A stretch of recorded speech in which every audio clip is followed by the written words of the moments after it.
Welcome back with a smiley face. A link is provided in the video description for previous episodes. Giving up on the Alpha. Episode 11.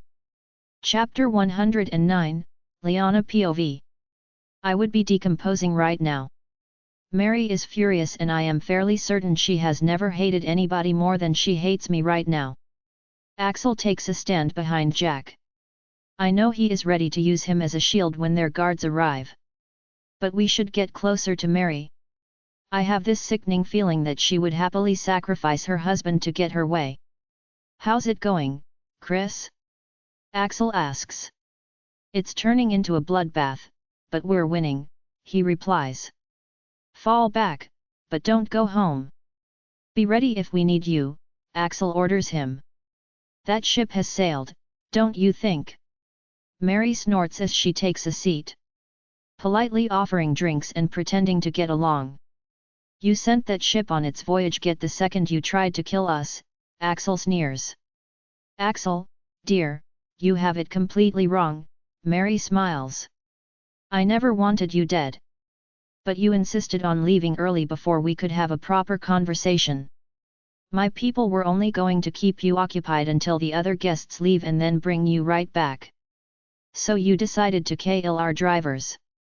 I stand up and go stand in front of Mary. Well, she shrugs. That was unfortunate, but they're Omegas. There are plenty to replace them with. Bitchy, I grab her by the throat and squeeze until her eyes go wide. Drew is my friend.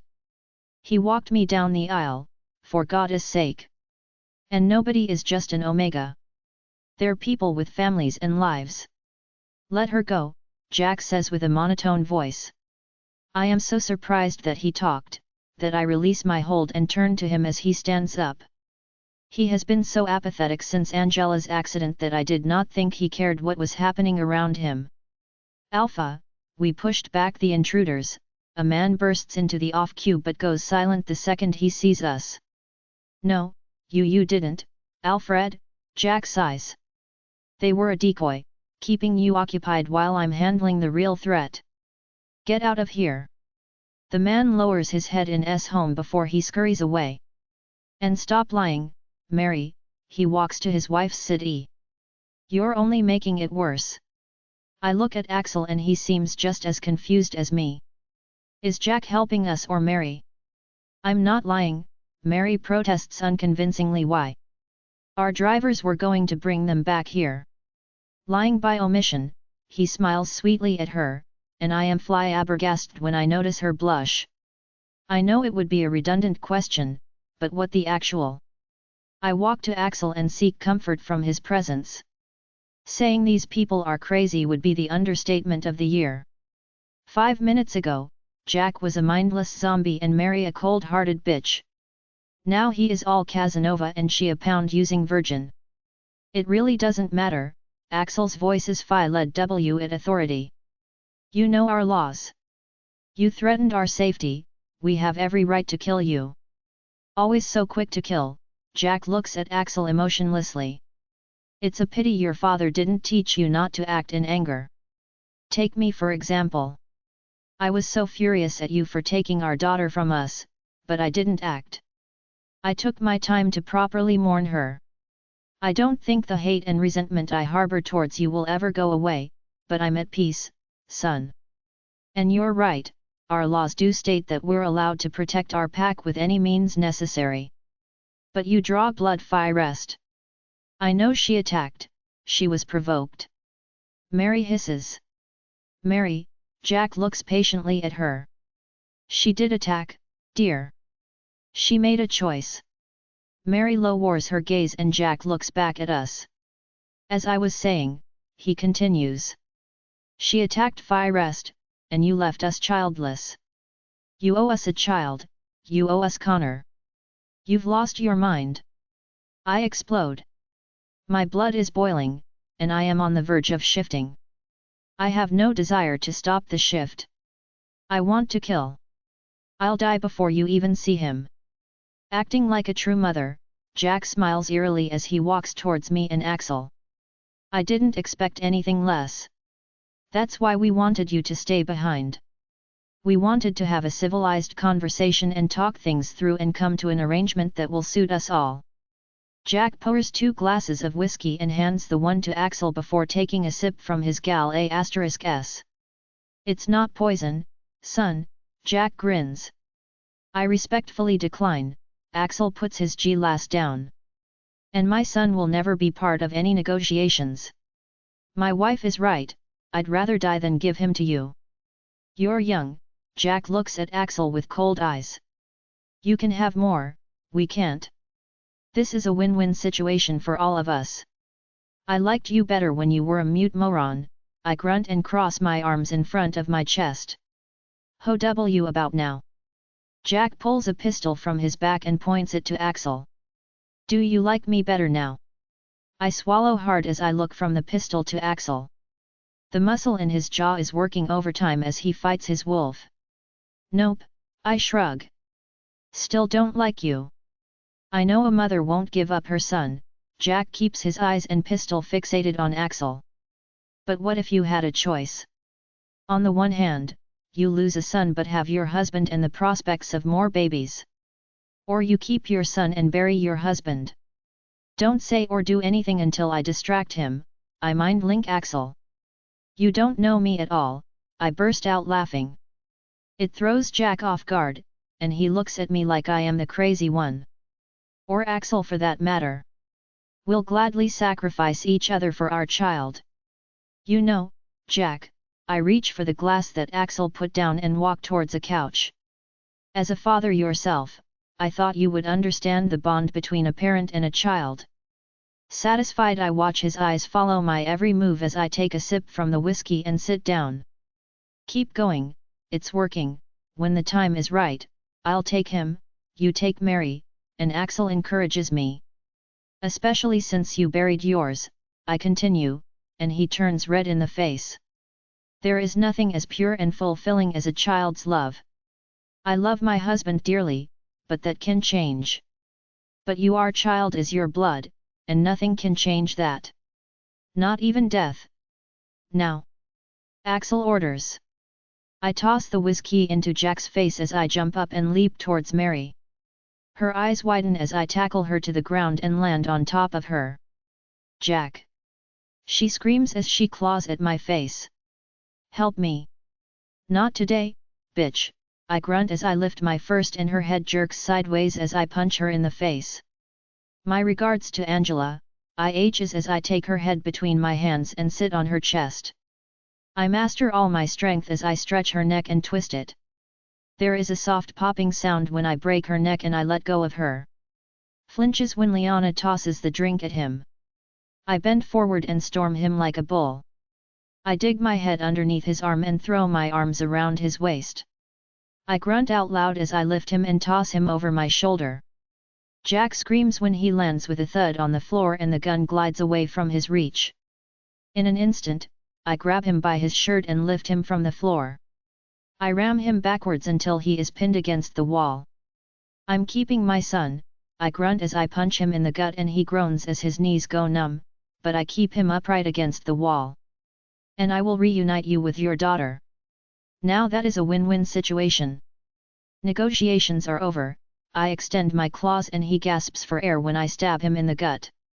He grabs my wrists with both hands as I slice him open upwards. I look into his eyes until they glaze over before I retract my claws and stand back. Jack drops like a bag of cement to the floor and quickly I turn and my eyes search for Liana. I exhale relieved as she gets up from the floor. Are you okay? I rush over and pull her into my embrace. I should ask you that, I'm not the one covered in blood, she smiles, and I lean over and kiss her tenderly. Let's go fetch our son, Luna. I pull her close to me as we walk away. Chapter 110. Axel POV. The entire pack has gathered in front of Jack's house as Liana and I walk outside. Should we worry? Liana W whispers to me. Are they going to attack us? No, I reply softly. When 2 alphas fight, and one dies, the other gains the loser's pack. I'm now their alpha. Now what? Liana looks up at me with big eyes.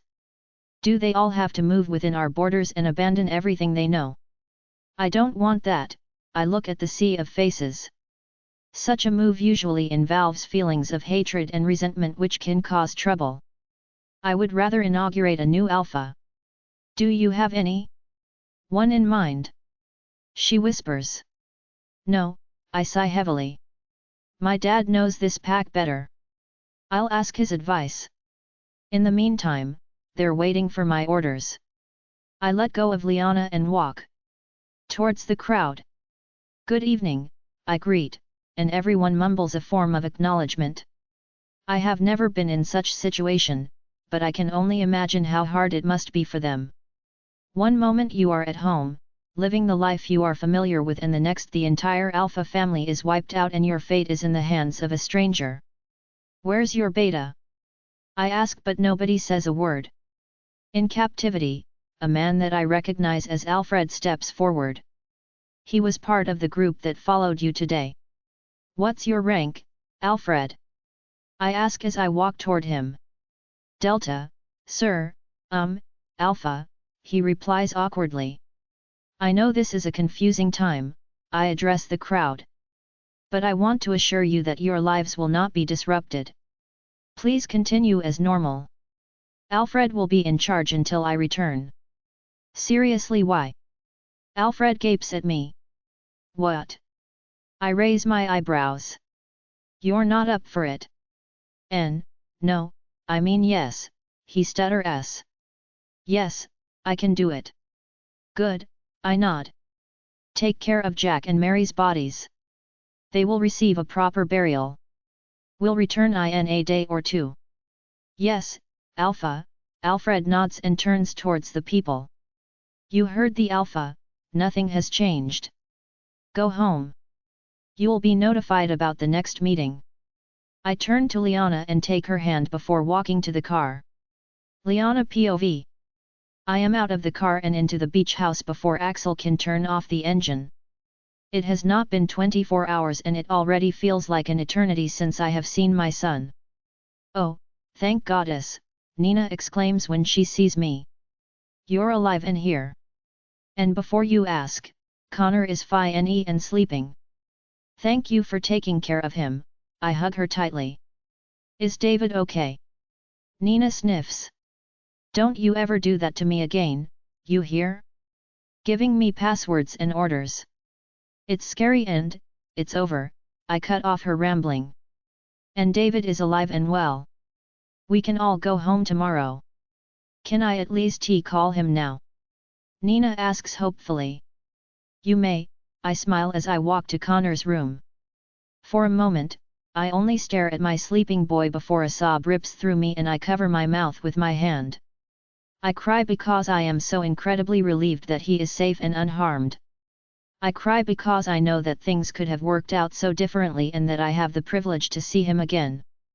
Axel gently places a hand on my shoulder, and I turn into his embrace. I put my arms around his waist and simply cried until had no more tears left. Feeling better? He murmurs. Yes, I nod and wipe the tears off my face. I'm going to take a shower and wash the evil off of me. I'm going to stay with him a little longer, he replies with his eyes fixated on Connor. I smile and walk to the bathroom. I scrub myself until my body is glowing red before I get out. I pull a t-shirt over my head just as Axel enters. Should I arrange something to eat? I ask. I'm not hungry, he replies tiredly. I walk to the balcony and inhale the ocean breeze as I go stand by the railing. This is my happy place. It is filled with only happy memories. This is why I bought the house. Axel stands behind me and his arms go around my waist before kissing my mark. The view is to die for, I agree. No, he moves my hair away from my neck and leaves a trail of kisses from my shoulder to my ear. You in the moonlight. La Luna, my Luna. You're my light in the darkness. I lean into him as his hand glides over my stomach and underneath my shirt. My fingers tighten on the railing when his hand slips between my legs and gently starts rubbing my clitoris. I close my eyes as desire pulses through me. Swiftly, he swings me around and pulls my t-shirt over my head. My nipples harden instantly in the cool night air, and I push my chest against his. I sigh as his body's heat flows over to me. Eagerly, I kiss him as I get rid of his shorts with fumbling fingers. He picks me up and I wrap my legs around his waist as he carries me to the bed. I love you, I sigh as I push myself closer to him. I kiss his neck while my hands are roaming his bare chest. My lips find their way back to his mouth and I pour every inch of love I have for this man in that kiss. Gently, he lays me on the bed before his lips crush mine. My breath hitches in my throat when he sucks on my mark and my fingers cramp into his hair. 1,000 fires ignite inside me as his lips move lower until his warm mouth sucks on my BT as his hand starts playing with the other knee.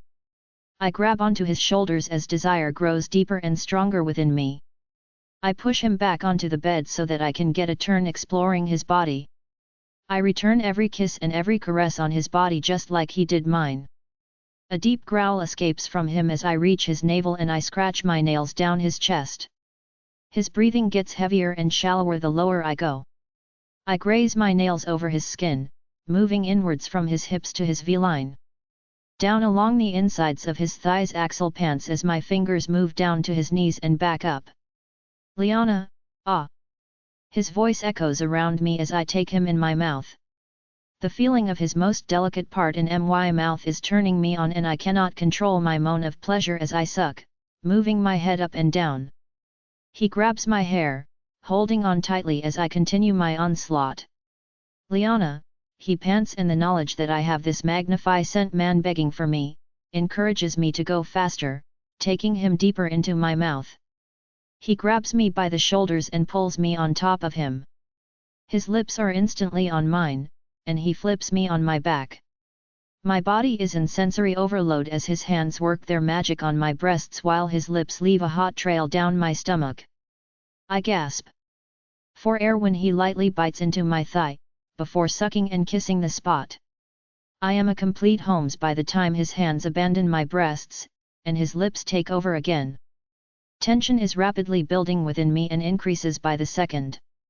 I wiggle myself out of his hold and straddle him, pulling him into a sitting position. Yearningly I kiss him before I pull away. We lock eyes as I lift myself just enough so that I can position him at my entrance. Hold me, I whisper as I close my eyes and bury my face in his neck. I revel in the feeling of his strong arms covering my naked back. It makes me feel safe and secure. Slowly I lower myself onto him and I sigh contently as he penetrates me. Gradually, I increase the rhythm.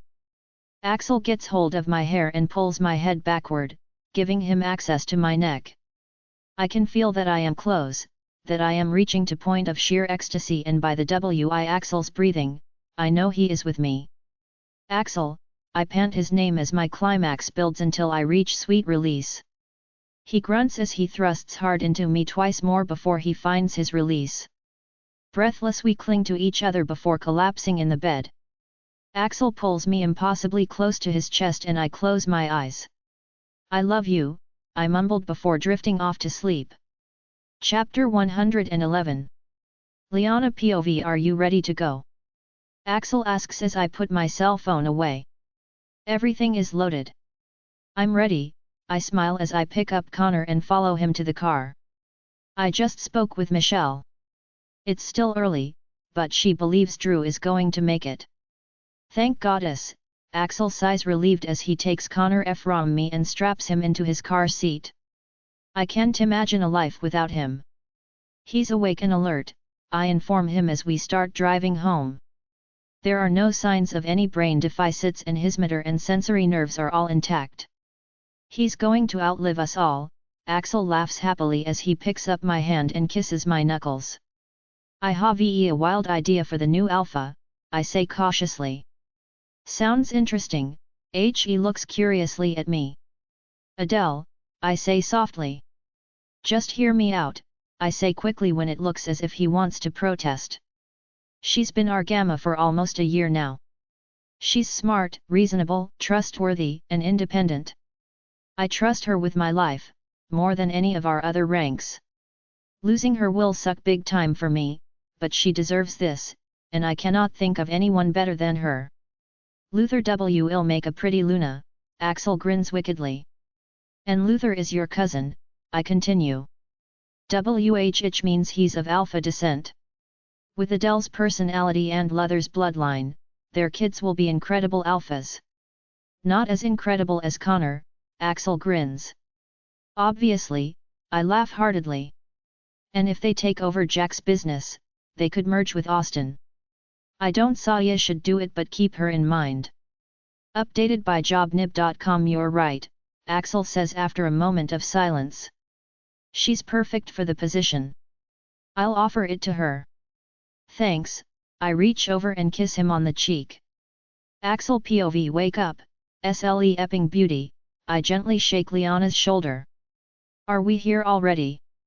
He yawns. Alred, I snort. You've been sleeping longer than Connor. Is he hungry? Liana quickly gets out of the car. Why didn't you say so? He's not hungry, I chuckle. Or wet. He opened his eyes for 5 minutes before falling asleep again. Fina LLY, mother exclaims as she quickly walks to the car. Where's my grandson? Hello, mother, I grin. Nice to see you too. Doubtful, she glares at me as she takes Connor out of his seat. I'm still traumatized after riding with you. I'm going to check in with our captives, I do not even bother arguing with her. I'm coming with, Liana says adamantly. I still want to know who is responsible for Drew's injuries. You do realize they're now part of our pack until we appoint a new alpha, I raise my eyebrows as we walk. I don't care, Liana snorts. There was no reason to kill them or try to kill them. Hi, Mike, I greet as we enter the cells. Have you identified the beta? Yes, he RMS. James. He's in cell D and very dissatisfied. He truly was loyal to Jack and hates that you took over. I doubt that he will submit. Posted by jobnib.com, visit us for more free novels. That would be his problem, I grin. He's free to become a rogue. In silence, we walk to cell D. Prisoners are looking skeptically at us, but none of them says a word. Not that I blame them, they are in a difficult position.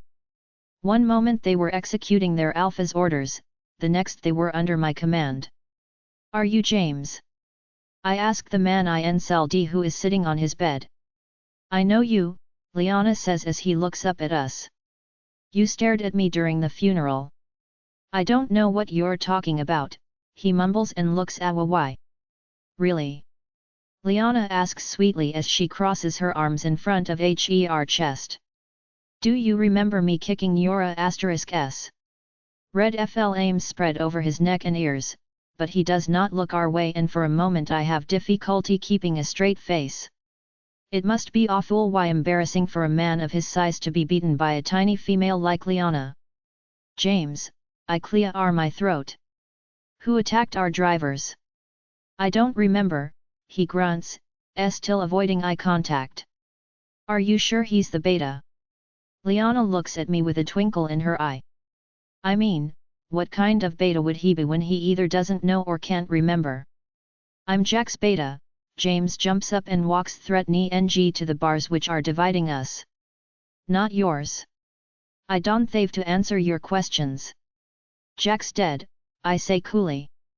But you already know that. I'm your alpha now. And I will kill you like I killed your drivers, he sneers. A loud growl echoes through the cells and James takes a step backwards when he sees Liana's wolf. One of the drivers is family to her, I smile proudly at Liana.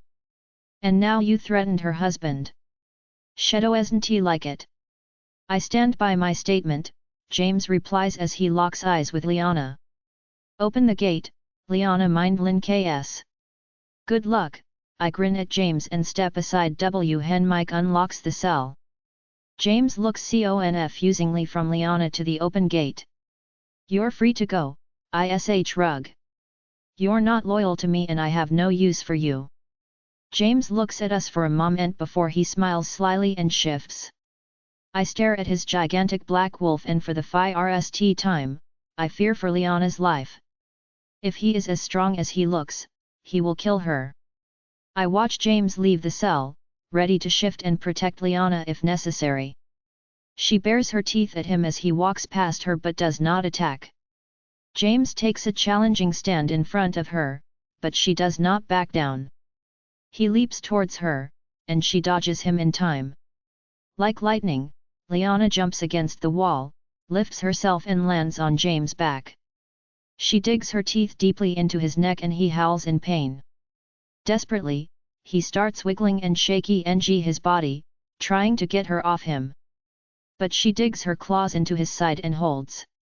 James continues to get free, and she bites harder until his knees go weak and he sits down. Liana gets off his back and his eyes follow her as she circles him. Finally, she stands still in front of his face, baring her teeth and challenging him to submit. James masters the strength to lift his head and growls at her, refusing to submit. Liana jumps forward and bites into his neck. She jerks her head viciously and he collapses to the floor when she rips his throat out. It is eerily quiet as she stands back and looks at the rest of the prisoners. "I'm going to take a shower," she mind-links me as she trots away. Then, I look at Mike. "I guess that's that. What do you want us to do with the rest of them?"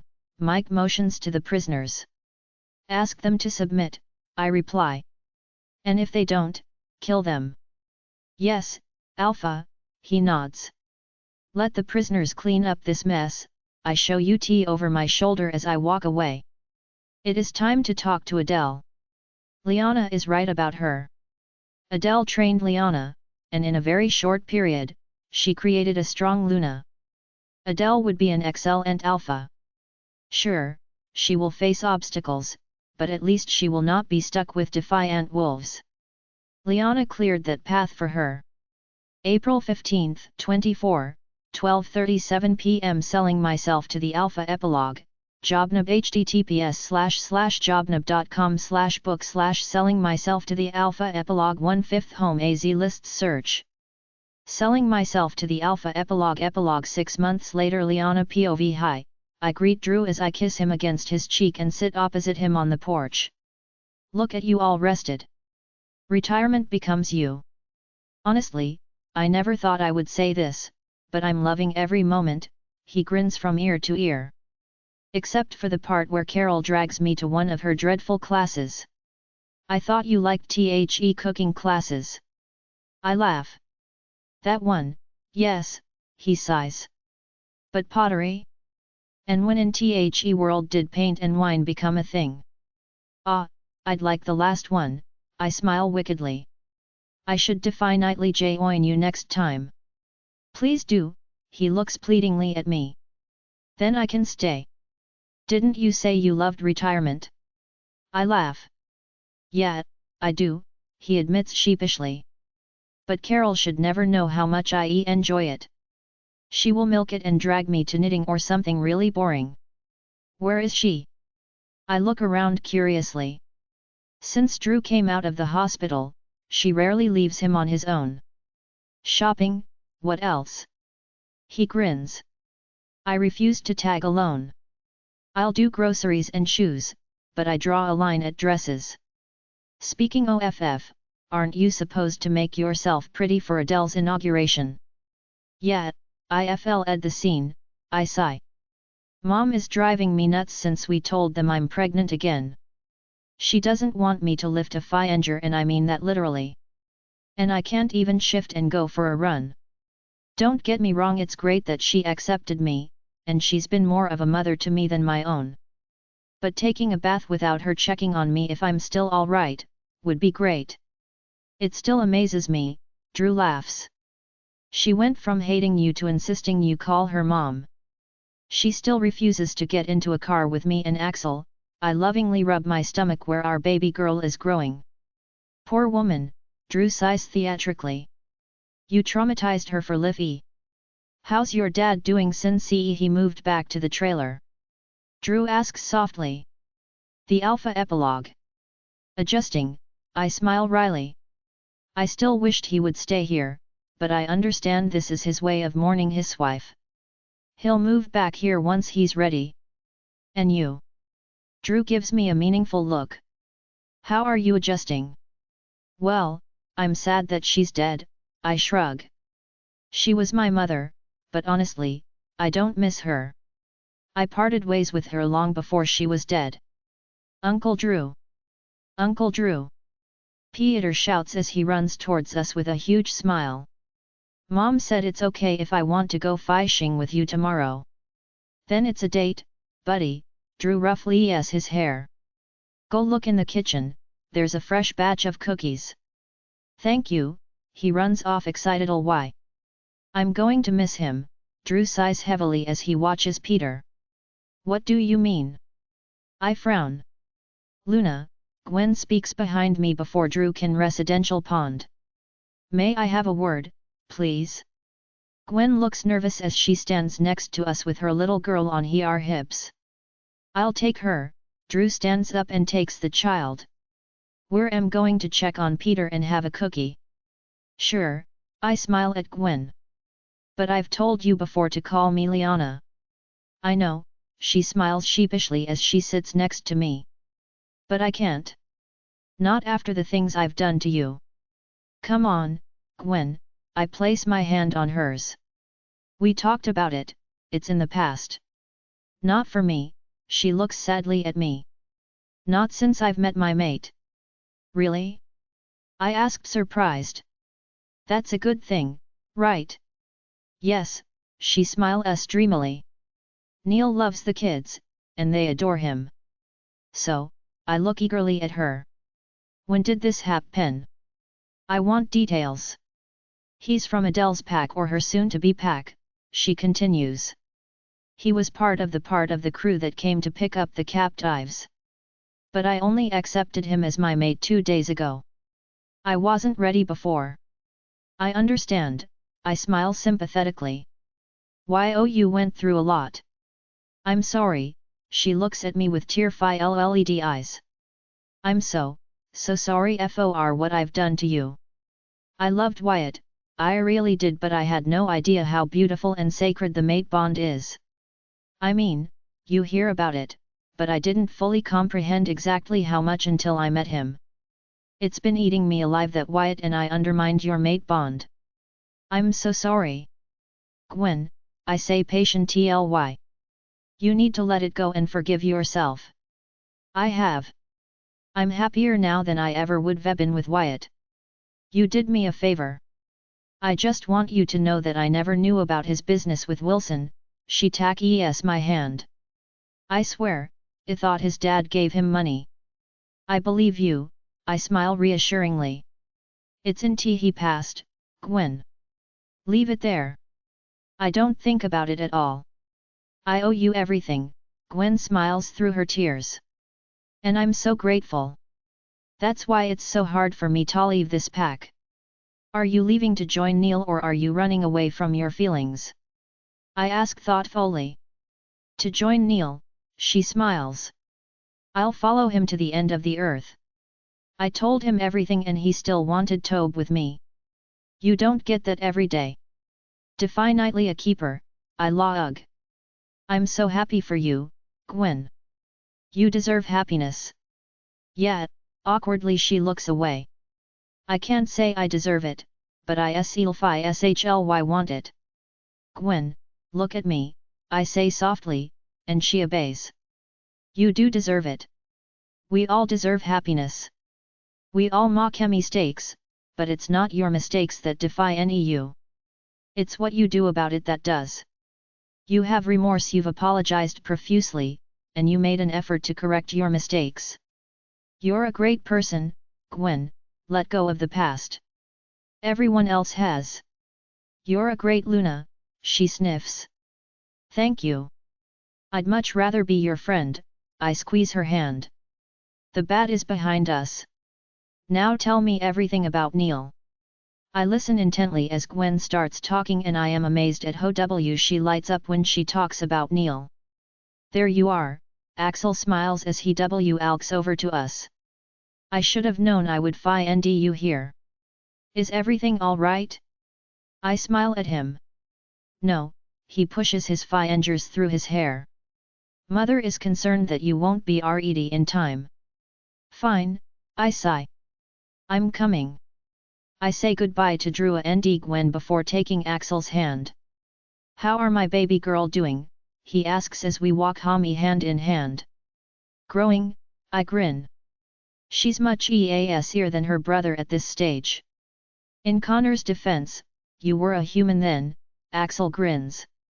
I hope they get along, I sigh. I don't want them to be like me and Leon. They'll adore each other. Axel stands still and pulls me into his embrace. Because we will love them equally.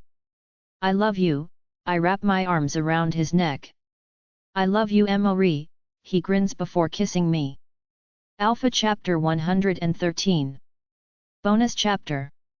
Adele POV. It is today.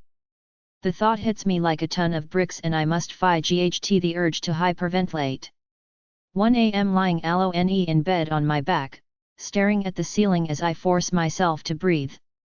Today is my last day as a warrior for the Clear Moon Pack and my first day as Alpha for the Moonstone Pack. I am about to leave everybody and everything familiar to me and face the unknown. I kick the linen off and get out of bed. I pass the 3 suitcases I packed and go to the bathroom. That is all I am taking with me, 3 suitcases and my car. I gave away everything else I owned. I do not bother with breakfast when I am done in the bathroom. My nerves are too overactive to allow me toya. I grab my car keys and determinedly walk to RDS my blue 1965 Mustang. There is nothing special about this car except that it was my father's. Dad was a mechanic and as a child, I helped him service and maintain it. I know the car's every inch and scratch as well as how to fix it. And now it is my most valuable possession. I do not care how many luxury cars are waiting for me as future Alpha, I am not getting rid of this. The engine roars without effort as I drive towards the cemetery. It is still early and except for a few birds, I am alone as I walk to my parents' graves. Hey, old people, I say cheerily as I take a seat between the headstones. Whenever I wanted to tease them, I called them old people. And they always pretended to be offended. I wish you were here, I whisper as I glide my fingers over the cold granite. I know you would have been proud, but damn it, I wish I could hear it. For a moment I close my eyes as I envision their laughing faces and I cannot stop the silent tears. It has been 5 years since they died in a car accident. Mom, I need your wisdom, I sniff. And Dad's reassuring smile. How am I supposed to do this without you, who's going to reprimand me when I up? Screw up, sorry Mom. I don't know what to do about Luther. Dad, you would have liked him. He's so much like you. Jovial and carefree with a passion. Well, his passion is for arts, and yours were cars, but passion nonetheless. You would have understood his reluctance better than me. You could have explained it to me. This sucks, I sigh as I bury my face in my hands. I sit like that for a moment before I look up again. Mom, do you remember when I was 9 and I threw that tantrum because you didn't want to buy me a PlayStation for Christmas? I smile sadly at the memory. You took me to the mall. There was a huge Christmas tree with tags on it. You told me to read it. It was Christmas wishes from orphans asking for everyday things like toothpaste and underwear. I will never forget what you told me. You said, as a child, you have the right to a safe environment, love, food, and care. Everything else is a privilege, including birthday and Christmas presents. You told me to want what I have and not try to have what I want. Then I will be happy. I did that, Mom. I got a great job and friends. I didn't want more. I wanted what I had. But then came Luther. And now I want what I can't have, and my happiness is shattered. Silently I shake my head and close my eyes.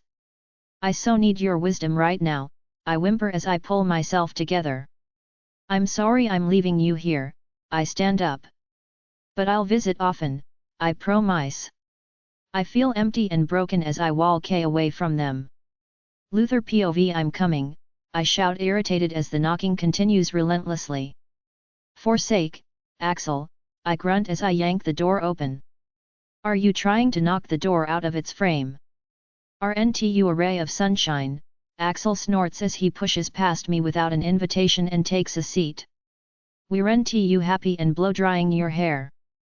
Ha, ha, very funny, grunt as I close the door and walk towards the kitchen. Beer. Isn't it a little early for that? Axel frowns. Not hen, you're getting ready for your girlfriend's inauguration, I shout over my shoulder as I take 2 beers out of the fridge and walk back to him. Here. I pass him a beer and slump down on the couch. What's wrong, Luther? Axel asks concerningly. You don't look like a radiant first lady. Enough of that it, I grunt, irritated before taking huggy gulps from my beer. One more joke about me being first lady and I'll bash this bottle over your head.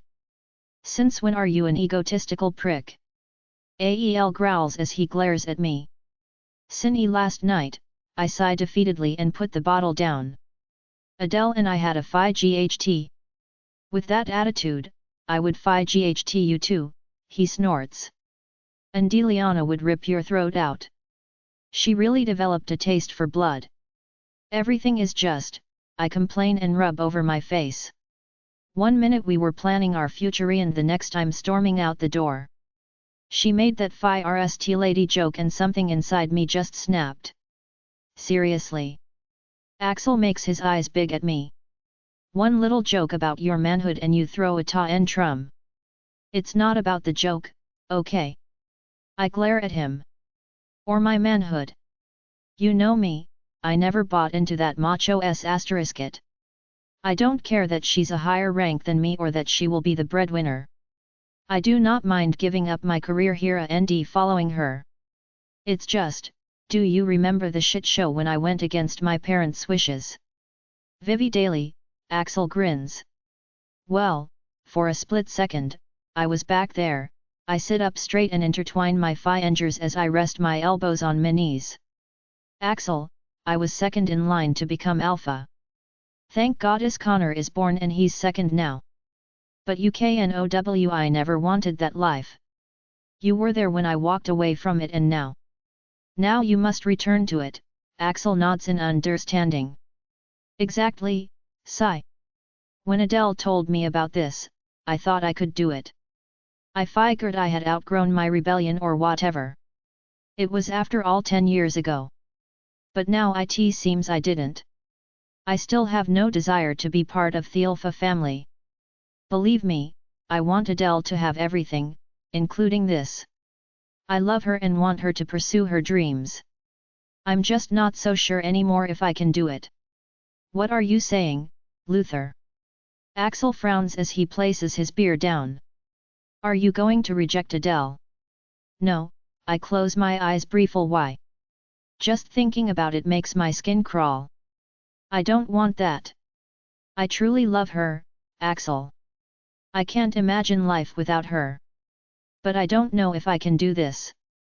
You know better than anyone else that she needs her mate's support when she's the alpha.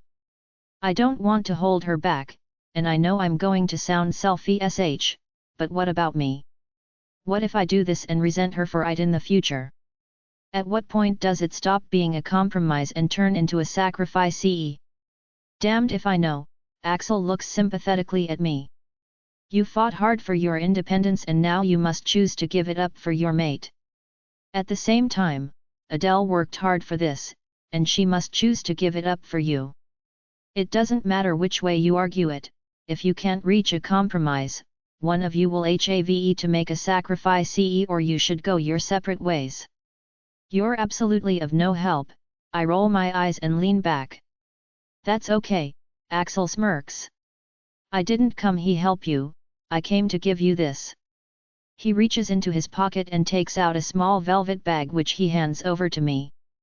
It's real if you were wondering, Axel chuckles as I toss the gold and diamond cufflinks with clear moon's crest on it into my hand. A token that you'll always be part of us and that you're always welcome to come back. Thanks, I say sincerely as I look at him. This means a lot, Axel, I mean it. I must go, Axel stands up. You're not the only one who still has to blow dry their hair.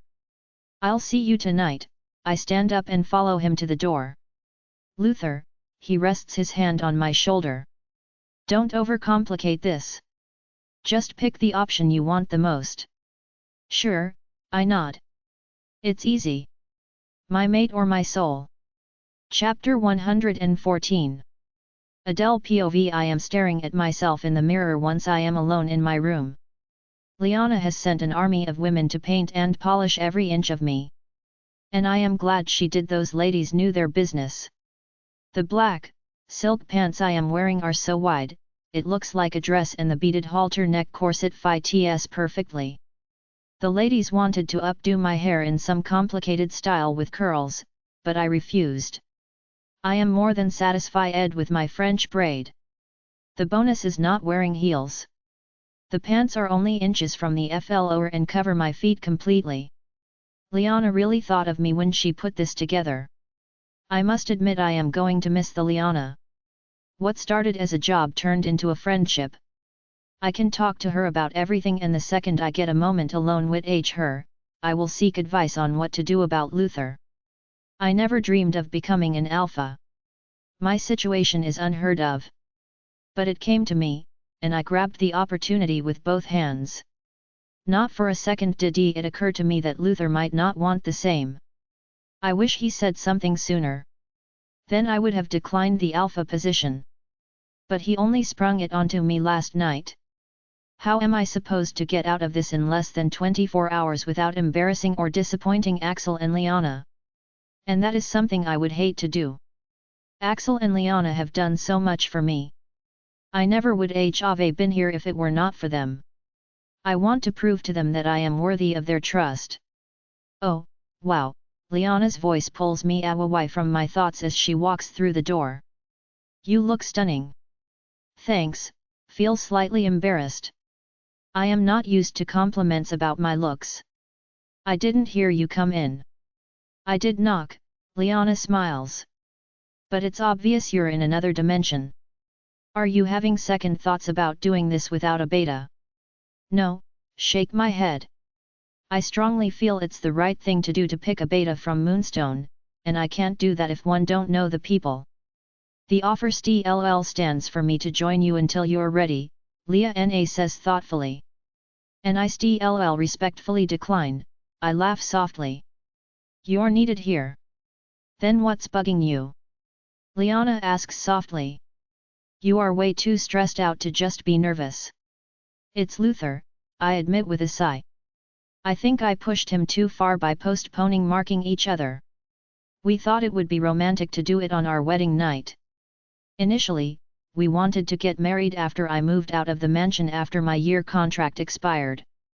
Then the alpha thing came along, and we decided to do that after we joined our new pack, but now, he told me last night he doesn't know if he can move to another pack. Did he say why? Liana frowns. He didn't go into details, but something about his parents. I shake my head despondently. What is it with other people's parents? Mine was perfect. As a survivor of a dysfunctional family, I can tell you it's not that easy to break free. Liana smiles sourly. Whatever happened embedded deep scars, and it will take a while for him to come to terms with whatever it is. Just be patient. He'll figure it out. I knew you'd have the answer, I smile relieved and hug her. Thank you. Of course, she laughs. You two are my favorite couple. Well, after Axel and myself. Naturally, I laugh heartedly. And I remember how long it took you two to finally settle. I'll be patient, but I must warn you, patience isn't one of my virtues. Warn Luther, Liana snorts unladylike. Not me. Now, come on, Liana takes my hand. The limo is waiting. Limo. My eyes widen. But I was going to ride with my car. Please, Liana rolls her eyes to the heavens. You can't arrive in T-Hat, I don't care how much you adore that car. Drew will bring you your car and luggage. But he's retired, I protest as anxiety settles within me. The moment has arrived too soon, and suddenly, I do not know if I am ready. Retired and bored out of his mind, Liana laughs as she drags me outside. He was ecstatic when I asked him to do it last minute. I know how you feel about that car and there is no one else that I trust more than Drew. With him behind the wheel, there won't even be a speck of dust on it. Alpha Adele, Drew walks towards us as we make our way to the limo. You look breathtaking. Just Adele, blush slightly. I'm not alpha yet. But he's right, Luther talks behind me, and I swing around. His smoldering brown eyes captivate mine, and instantly, my knees go weak. Come on, Drew, Liana takes him by the arm. Let's go. Adele, we'll see you soon. Yeah, sure, I mumble absent-mindedly as Luther walks closer to me. Right now, I do not care about anything other than Luther. His tuxedo fits as if it were sewn on, and I have an intense desire to rip it off him. You're here, I murmur as he cups my face and his thumb glides over my cheek. Where else would I be? He leans over and brushes his lips softly over mine not to ruin my lipstick. I don't know. I'll admit breathlessly. Having him so close and not giving in to my urges is sweet tea. After last night. Let's not talk about last night, he whispers as his lips move along my jaw to my ear, and my eyes foul close. We will figure it out later. Later will be too late, I mumble as goosebumps cover my skin when he kisses my neck. Later I'll be alpha and then there's no turning back. We'll compromise, his breath tickles my skin. Not sacrifice. Kiss me, I sigh as I wrap my arms around his neck. And ruin your lipstick. He chuckles and I feel cold when he pulls back. The lipstick, I grunt frustrated. No, my sweet, I take my hand and lead me to the limo. But I promise to ruin your makeup, outfit and underwear after the ceremony. Oh, I'm so holding you to that, I glare at him before getting into the limo. Luther POV. I toy with my cufflinks as we drive to Moonstone. I lied when I said no sacrifice. The simple truth is, there is no compromise here. Either she gets what she wants, or I do. But Elle did what Axel's August. I decided what I wanted more, and that was Adele. I have no idea how I will do it, but I will suck it up and be what she needs me to be. I cannot live with the alternative, letting her go. When I met Liana, I thought I was in love. Truthfully, I was mesmerized at best. But with Adele, my existence orbs around her. That's a lot of people, Adele mumbles next to me as we near the house that Jack used to live in. Liana took it upon herself to remove everything from the house. She and Adele refurbished it and turned it into a place Adele could call home. You'll be great, I squeeze her hand reassuringly. Promise you'll stay by my side, she looks at me with big, uncertain eyes. Are you kidding me? Grin and pull her closer. I'm not letting anyone come too close to you. Some foot might fall in love with you. Are you upset that we haven't marked each other? She looks down at her hands. Adele, I place my finger under her chin and lift her face. We decided together that we wanted to do it on our wedding night. And giving this pack a wedding will be uplifting after everything they've been through. I'm not upset. I'm proud, and maybe a little jealous. Jealous? She raises her eyebrows. Yes, I kiss her softly. You're sinfully gorgeous. I love you, she whimpers as she leans against my chest, and I hold her tightly. I love you more, I reluctantly let her go when the limo stops. Are you ready? No, she laughs nervously. But this can't be worse than Banji Liana's bridesmaid. Want to bet? Grin mischievously. Try being the bride. Not helpful, she rolls her eyes. Fine, I laugh softly before kissing her tenderly. This will not be worse, because I will be right beside you. That's better, she smiles brightly. With you by my side, I can face anything. I only smile and get out of the car when the driver opens the door for us. Chapter 115. Adele POV. Congratulations, Alpha Adele, Axel smiles brightly as he shakes my hand. "NYO, you didn't look nervous at all during the ceremony," Liana adds. "You're going to be excellent." "No doubt," Luther smiles as he looks lovingly at me. "Moonstone is on a lucky pack to have her." "Please stop," I moan and nestle closer to Luther. "Spare the praise for when I actually have done something gother than standing in front of a bunch of strangers and pledging my allegiance." "You should enjoy this moment, Adele," Axel says seriously. "After this, vultures will descend with hyenas shortly behind them to pick your bones." He's not wrong, Luther grins wryly but avoids eye contact, and I look at him frowning. "Can we talk for a moment?" I ask softly. "I'm hungry," Liana says quickly when she catches on that I need a moment alone with Luther. "Pregnancy hunger." "Come on, Axel, I need support in carrying my plates." "Plates?" Axel frowns as he follows Liana. "How much are you planning to eat? Is everything all right?" Luther asks once we are alone. "No," I glare at him before I take his hand and drag him to my brand new OFFICE. "Why did you encourage me to accept the offer?" I hiss as I close the door behind us. "Because it's an honor and a great opportunity for you," Luther frowns as he sits down. "Luther, I would have declined if I knew you felt like this," I grunted, frustrated as I paced up and down. "I thought you knew I'd rather be your mate than a rank." "Adele, you were so excited when Axel proposed this," he sighs. "I didn't want to tacky it from you." "You can't take what I don't have," place my hands on my hips and glare at him. "I was a rank, and I found my mate. I didn't need anything else. I didn't desire more. I had everything I wanted and more." "Months, Luther. You had months to tell me how you felt about this. We discussed it to death for a week before I gave Axel my answer. Why did you make me believe that you want this too? Why couldn't you be honest?" "I would have said no and..." "Exactly," Luther's brown eyes blaze as he stands up. "You would have said no and blamed me years later. Opposed to me blaming you now for ruining us." I explode. "We're not ruined." His anger simmers down as he takes a step forward and rests his hands on my shoulders. "You and I will grow old together.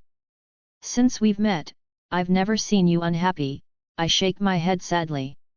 "Until last night and again 5 minutes ago. Appreciate what you trying to do, Luther, but you're only kidding yourself. You hate this and I don't know why. I want you to be happy and you're not." "I didn't know, Adele," he sighs as his hands drop from my shoulders.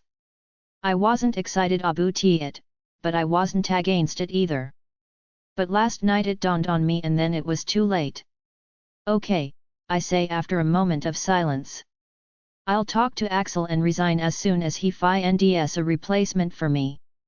"I don't want you to do that," he grunts as he walks over to the cabinet and pours himself a drink. "Then what do you want me to do, Luther?" I ask desperately. "You don't want me to be alpha and you don't want me to resign. Help me understand so that we can fix this." "Adele, this is not about you and the alpha position," he sighs and empties his glass. "It's about me and the alpha position." I do not respond as I sit down on the couch. I am too afraid that if I say something, he might stop talking. And I need him to explain to me what is going on. "You know I had a fallout with my family," he says as he sits opposite me. "And I told you that it's because I didn't want to go to business school, but that was a lie. You lied to me." I gape as his words sting. "I thought we told each other everything." I told him everything and have not lied to him once. "Not just to you," he looks apologetically at me. To everyone. Out of necessity and not malice. I'm the guardian of my family's darkest secret. Does Axel knows? I ask softly. Yes, the corners of his mouth pull sourly downwards. My dad and his are twins, after all, and the bomb exploded during a family gathering. My dad was a bit, off that day and drank more than usual. He was moody and tried to pick a fight with everyone. Uncle Grant had enough and called him out. A couple of accusations and a few punches later, my dad's skeleton got out of the closet. But the secret wasn't the worst of it. It was how they buried it that pushed me over the edge. I was 20, and their abuse of money and power appalled me, so I walked away. I refused to be part of it. I swore that day that I would never be part of Thielfa House. I stay quiet as his words manifest in my mind. Growing up with loving parents makes all of this surreal to me. Lies and deceit are not things to which I am accustomed. Sure, there were things my parents did not discuss with me purely because I was a child, and it was none of my business. But whatever his parents did, was so bad that it made Luther walk away from them. Are you still mad at the M? I ask cautiously. Unfortunately, yes, he sighs. Adele, I want you to be Alpha, but I made an oath that a part of me feels I'm being ridiculous. It was 10 years ago, and I should let it go. But then I remember how hard it was to talk away. Make no mistake, they were good parents to me. Which was part of the problem. I still can't comprehend that they could be so kind and loving towards me and so cruel to another. When I walked away, they cut me off emotionally and financially. I had nothing. Axel was the only one who ensured that I had a bed to sleep on and food to eat. Goddess only knows what would have become of me if it weren't for him. I worked my ass off to become who I am today. I thought I put all of this behind me, but last night when we started packing, I realized I'm going back to a thing I swore I'd never be part of. So, in your mind, I will become corrupted now that I'm Alpha. Ask as fury builds in me. That's not what I said, he defends himself hastily. I'm saying I don't think I should be part of it. Damn you, Luther, I hiss as I jump up. Why couldn't you be honest with me earlier? We could have been married by now, living our uncomplicated life. How do you expect us to do that now if you don't want me to reason? It's not fair towards you to give up this opportunity because of my issues, he argues. No, Luther, do you know what's unfair? I glare at him. My mate lying to me. Have you noticed that I haven't even asked you what the secret is? Because it doesn't matter to me. It would have been enough for me to know that you didn't want this life, and I would have accepted it. But you lied to me and now we're in this mess. Adele, I'm sorry, he says softly as he stands up and takes my hands. I did what I thought was best for you. You're what's best for me, I pull my hands out of his. I have guests waiting, I say as I walk out of the office. I smile absent-mindedly at the guests as I march towards the bar. I am hurt and angry. All of this could have been avoided if he had been honest with me. And it hurts like a b*itch that he did not trust me enough to tell me. I do not care what his parents did. They did it, not him. Luther is a great man and never in a million years did I think he would hide something from me. And it is that little piece that hurts the most. But I love him without a doubt. I know myself, I will calm down and forgive him. It was not his intention to hurt me. In his distorted way, he tried to protect me. As thrilled as I was about this opportunity, so happily would I wave it farewell to be with my mate. All I want is what my parents had, happiness. And I will sacrifice CE and Phi GHTFORIT. Chapter 116. Liana POV. What's going on with Luther?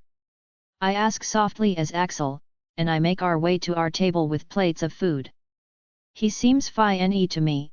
Axel shrugs as he puts the plates down and pulls my hair out for me. Don't test me, Axel, I warn him as I pick up my fork and stab a carrot.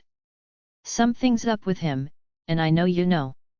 Fine, he exhales loudly. Luther kind of swore off everything and everyone alpha except F or me. Since when? I gape at him in disbelief. This does not make sense to me. For the last decade or so, Axel smiles and takes a bite from his steak. Forsake, Axel, I hiss and push my plate away. Why didn't you tell me? Why did you go ahead with my idea to make Adele alpha when you knew she's mated to Luther? It's not my place, he looks at me fl abergast. And Adele had a choice, I didn't force anything on her. It might have not been your place, but at the very least you could have told me it's a terrible idea to offer this to Adele, I grunt as I stand up. Now look what you've done. I'm starving, but I completely lost my appetite. Liana, wait, where are you going? Axel jumps up as I turn around. I don't know, I grunt. I'm pregnant and can't even have a glass of wine, and I'm hormonal. So, I'm walking away because I'm furious with you, and I still want X tonight when we get home. I need to calm down. I love you, Axel grins as he sits back down to eat. Men. I huff inwardly as I walk away. Luther and Axel knew the truth, but they kept it from me and Adele. How is she supposed to lead a pack when her attention is divided between her work and her love? I see Adele come out of her OFFICE and walk to the bar, and I follow her. There is nothing more I would like right now than having a glass of wine with you, I sigh longingly as I take a seat next to her. I'm not having wine, she grunts. I'm having whiskey. Luther just told me he hates the alpha thing. Did he use the word hate? I ask cautiously. He might as well have, she sighs and empties her drink in one go. Did you know about THs? She turns to me. Did you know how he feels about alphas? I found out a minute ago, I huff. That's why I'm here, staring at the wine while my food is getting cold. Men. Men, Adele sighs and orders herself another drink. Why didn't he tell me? She looks at me with a pained expression. I would have declined this for him. If I know, I sigh. Axel didn't tell me I'm his mate for months. He said it was to protect me, and in our case, he was right. But I don't know what went through Luther's mind. Or Axel. He knew. He should have known this could become a problem. I'm sorry, Liana, she sighs apologetically. But I'm going to resign.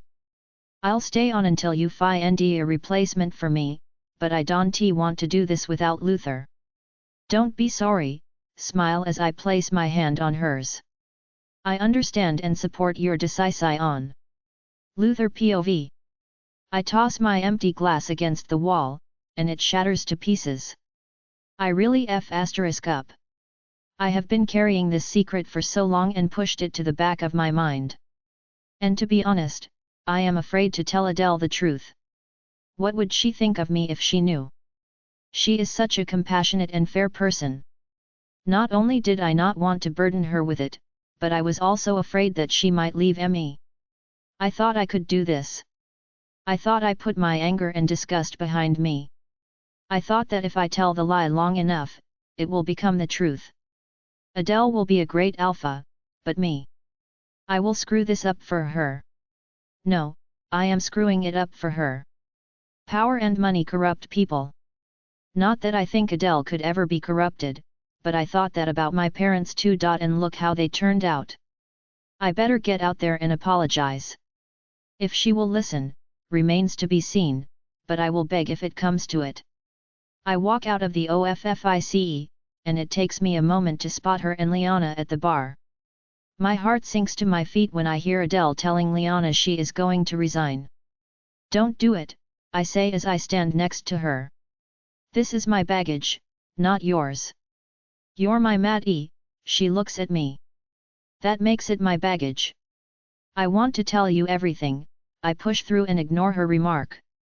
If you let me. Maybe you'll understand my reasoning better. Even if I do understand, it will not you undo the embarrassment, she replies.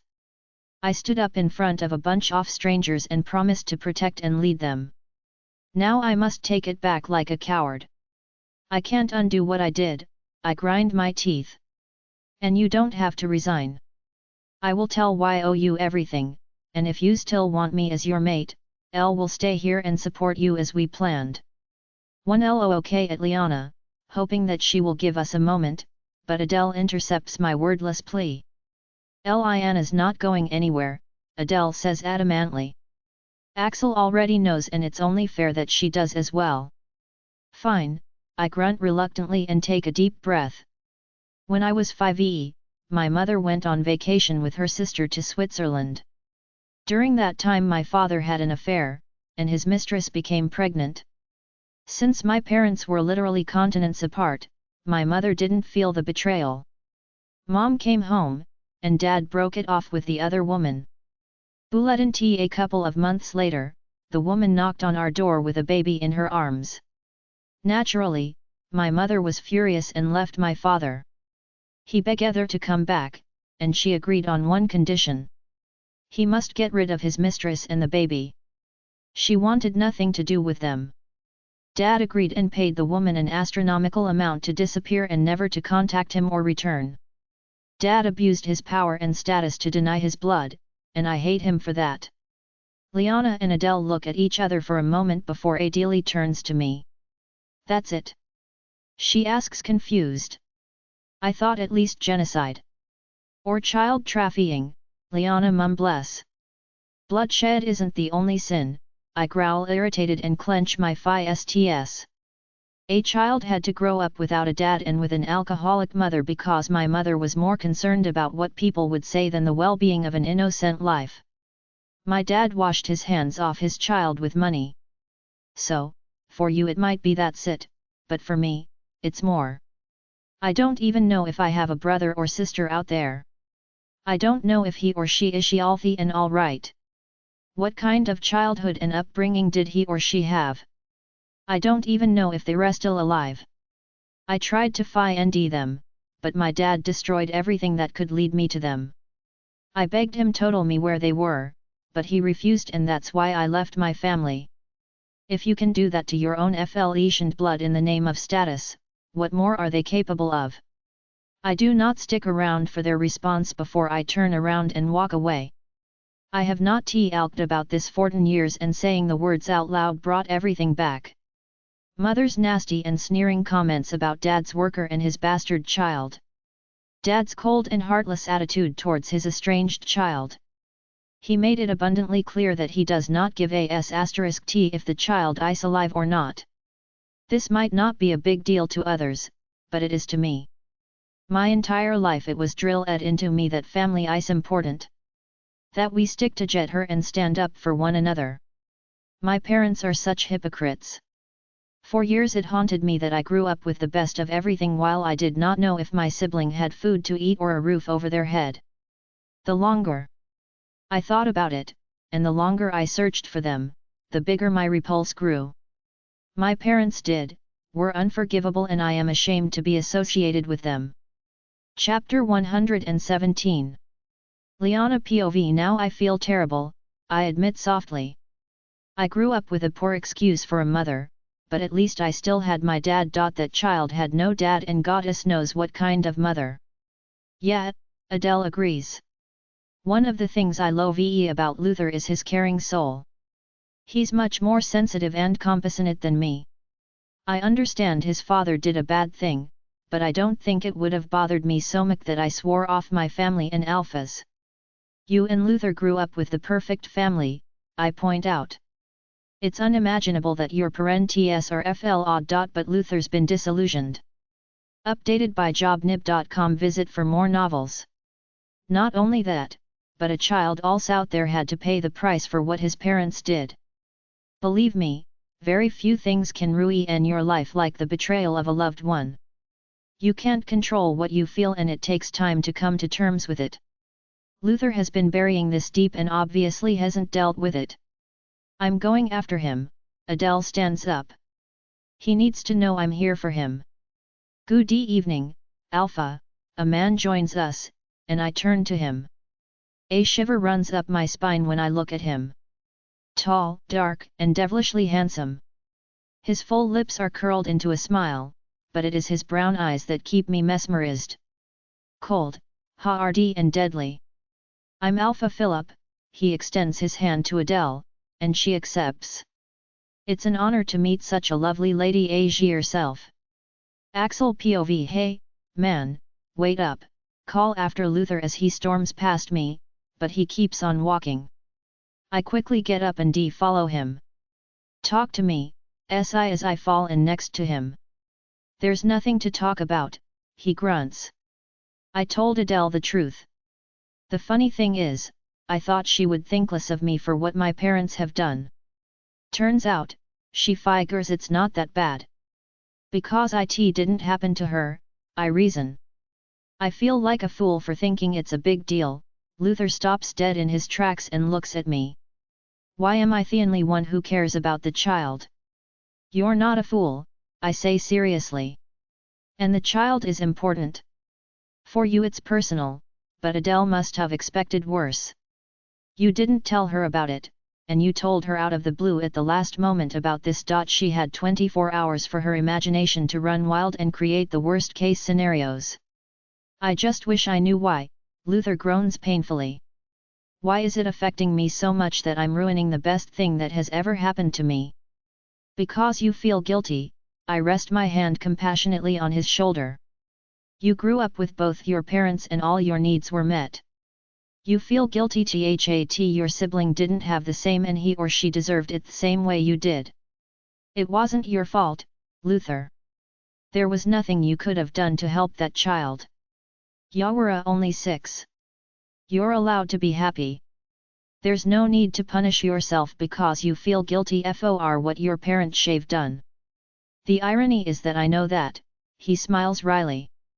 But my heart doesn't agree. It feels wrong to move into any alpha house.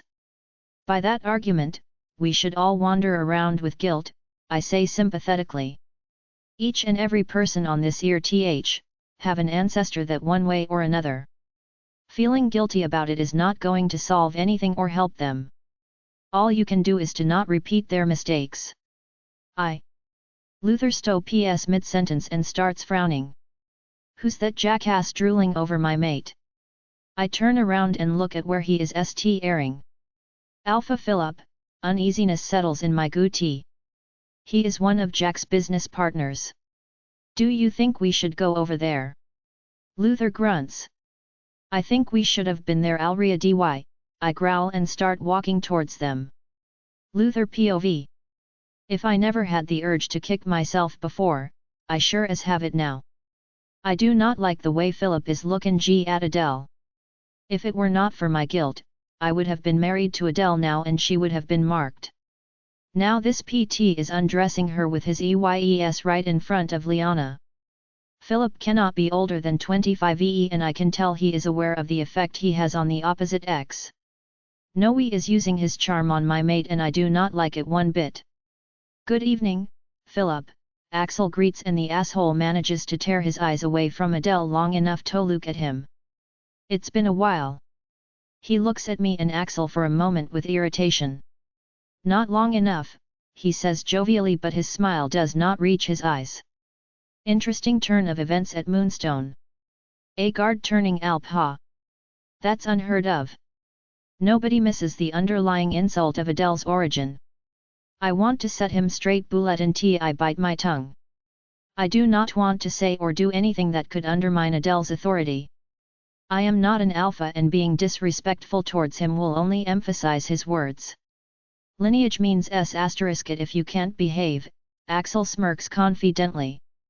Have you met my lovely wife and Luna? I was about to introduce myself before you interrupted, Philip smiles at Liana. I'm Luther, I manage to smile politely as I stand next to Adele, and she smiles lovingly at me when I take her hand. Axel's cousin and Alpha Adele's mate. Mate. Philip raises his eyebrows. No offense, but if she was my mate, she would have been marked by now. Duly noted, I return his false friendliness. I would much rather stick a fork in his throat, but I control my anger. So, it's safe to assume that you'll be handling the business side of the ND. Philip asks me and completely ignores the women, even though they are in higher ranks than me. I mean, if you're Axel's cousin, you have much more experience than Adele. Oh, no, I smile sarcastically. I'm the FIRST lady and paint pretty pictures.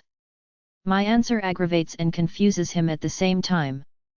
That would be my department, Axel intervenes before Philip can say anything. Certainly, you must be aware that Jack's company was on the verge of bankruptcy. Especially when I ended our contract with him. I control Jack's company now and it will be rebranded. You must be joking. Philip growls. Does it look like we're laughing? Adele asks and I can sense her irritation. But how will your pack survive? Philip okays at her. Without that income, the Alpha House will have no money. How are you going to provide for your people? I said I control the company, Axel replies. I didn't say I own it. Interesting. Philip nods. Spare yourself the agony, Adele cuts him off. You're only concerned about how this is going to affect your business. Proudly, I look at her. She might not have the upbringing other alphas had, but she caught on quickly. And she's no pushover. I'm an alpha, Philip glares at Adele. And it's in my pack's best interest to know. Then you should only know not to invest all your eggs in one basket, Adele smirks.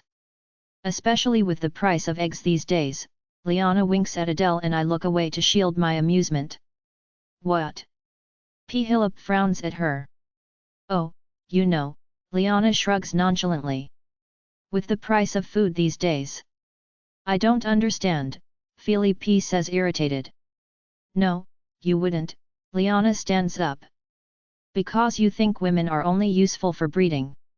It must be unimaginable for you to fathom that we are worth more than cooking and bearing your children. Ustr idiot over here, all confident and charming and think you'll have the upper hand because Adele is a woman. What does a female know of running a pack? It's a man's job, right? You didn't even think she would pick up on the slight insult that she's not a born alpha. Unfortunately for you, I'm not as well-mannered as Adele. And you, Alpha Philip, are a man who reeks of deception.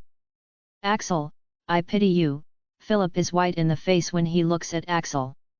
The goddess must really hate you to marry you with her. On the contrary, Axel smiles lovingly at Liana and drapes his arm protectively around Liana's shoulders. I find her honesty refreshing. I don't care about your opinion of me, Liana lifts her chin. But in the future, don't underestimate your opponent because of their gender. It was nice seeing you again, Axel nods in Philip's direction before leading Liana away. You'll have to excuse us as well, I smile at Philip and pull Adele out of her chair and into my RMS. My maid and I need to discuss our wedding date. Chapter 118. Adele POV. What a vile man, I grunt as Luther, and I walk away to the dining area. I wouldn't mind if this event ends no. You're the alpha, Luther chuckles. You have the authority to send them all home. You're right, I stop dead in my tracks and look at him. I did what I had to do, I don't have to partake in the party any longer. Nikki, would you see here, please, I mind link her. I scour the guests until I see Nikki coming towards me. Her raven black hair is tied into a neat ponytail and her brown eyes are big and curious. I met her when Axel and I surveyed the house for renovations. I instantly took a liking to the petite Omega. She is kind and friendly, but the sadness in her eyes captivated me. You call Ed, Alpha, she reports to me. Please fetch my diary and a pen from my office, I order softly. And meet me back here. She nods, turns around and hurries away. What are you up to? Luther asks curiously. Appointing my assistant, I smile. I don't have any ranks or help and need to start somewhere. Nikki stands next to me and holds out the diary and pen. What are your duties here, Nikki? Elle asks politely. I'm a cleaner, she replies timidly. Rather, I was a cleaner for Alpha Jack. How would you like to be my assistant? I ask friendly. Okay, I guess, she stammers. Hang on to that F or me, I smile before I walk to the microphone. Ladies and gentlemen, I announce and wait until everyone has settled down before I continue. I want to thank everyone for taking time off from your busy schedules to join this historical event. Unfortunately, I have urgent business to attend to. Please don't hesitate to leave your name and number with my assistant, Nikki, and we will schedule a meeting. Enjoy the rest of the party. I smile as I return the microphone and walk to a wide-eyed Nikki, whose jaw is pratically lying on the floor. Close your mouth, Nikki, I say, and instantly she obeys. It will be fine. Just schedule my meeting go home and get a good night's sleep. I'll see you tomorrow at 10. This party isn't going to end soon. Yes, Alpha, she nods, and I grab a bottle of wine from a passing waiter. He is on the verge of protesting when he notices it is me, and he keeps on walking. Get 2 glasses and follow me, I whisper to Luther. He grins mischievously at me as he obeys and follows me to my room.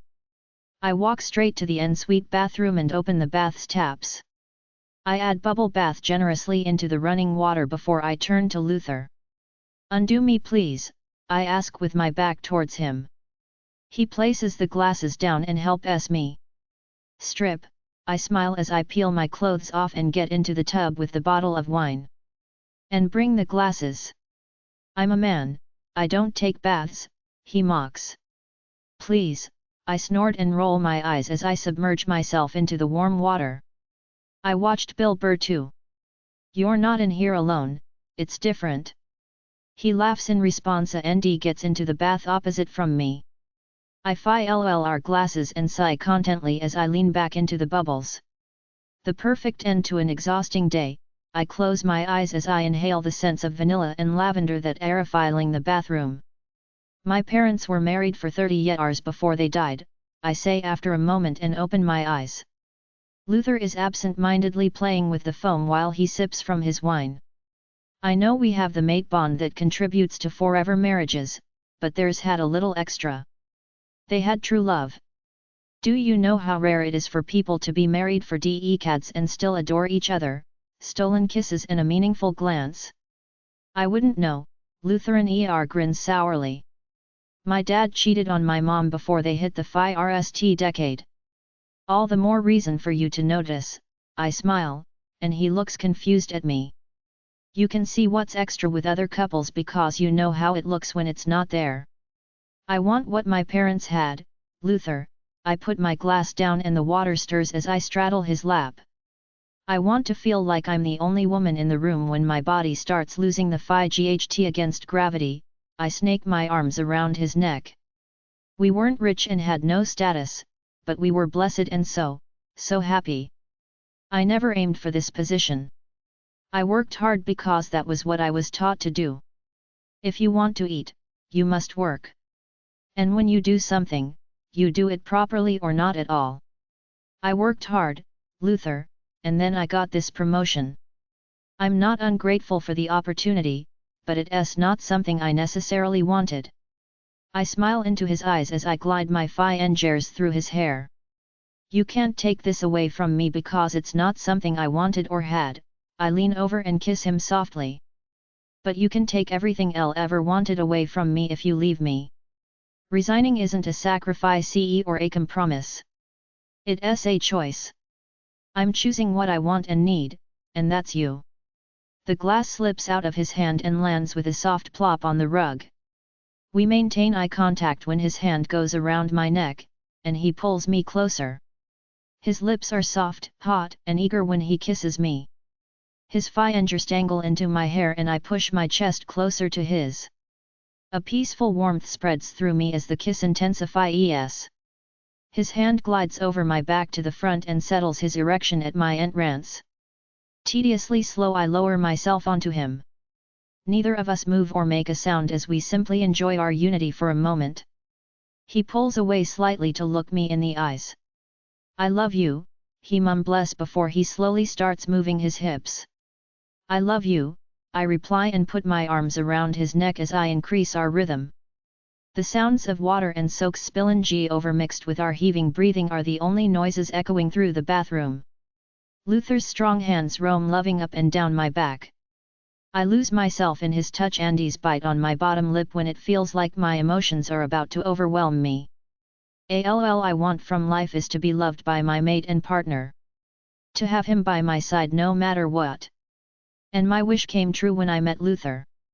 He has loved me from the moment he saw me, and he is willing to sacrifice himself to keep me happy and make me feel important and why would I ever want to give it up for a title? My C*** builds higher and higher, and I moan in pleasure. Luther, I pant his name as my muscles tighten around him. I love you, I groan as my orgasm hits me hard and furiously. He captures my lips and thrusts into me until he trembles against me. Breathlessly, we cling to each other as we catch our breaths. The bath is practically empty, he chuckles after a moment. Should we try the shower next? I wiggle my eyebrows. This gives leaving your mark a whole new meaning, he chuckles before he kisses me. That's a good thing, I laugh heartily as I maneuver myself off him and out of the tub. Adele, he climbs out and wraps me in his arms. I don't want you to resign. Bulletin T. I hear what you said, he cuts me off smiling. But there should be more leaders like you and less like my parents and Jack. With your example and guidance, people might change and make better decisions. I'm not doing it at your expense, Luther, I shake my head adamantly. Adele, he cups my face and kisses me. It's not. I actually need this. I've been carrying this grudge, but I never did anything about it. Now, I can. Together we can make the change. We can lead by example and show this pack love and loyalty. I study his face intensely for a moment. He means it, I can tell. But I am not sure if I want to risk us. I know it might sound selfish, but I much rather have a happily ever after with Luther as an omega than being an alpha with a marriage filled with resentment. On one condition, I say after a moment. The second it threatens our relationship, we walk away. Deal, he kisses me longingly. Now, let's go christen the shower. Chapter 119. Liana POV. Good morning, Mommy. I fight my heavy eyelids open and look at Axel, holding Connor. He smiles at me, proudly showing off his two front teeth. Hello, my big boy, I sit up and reach for him.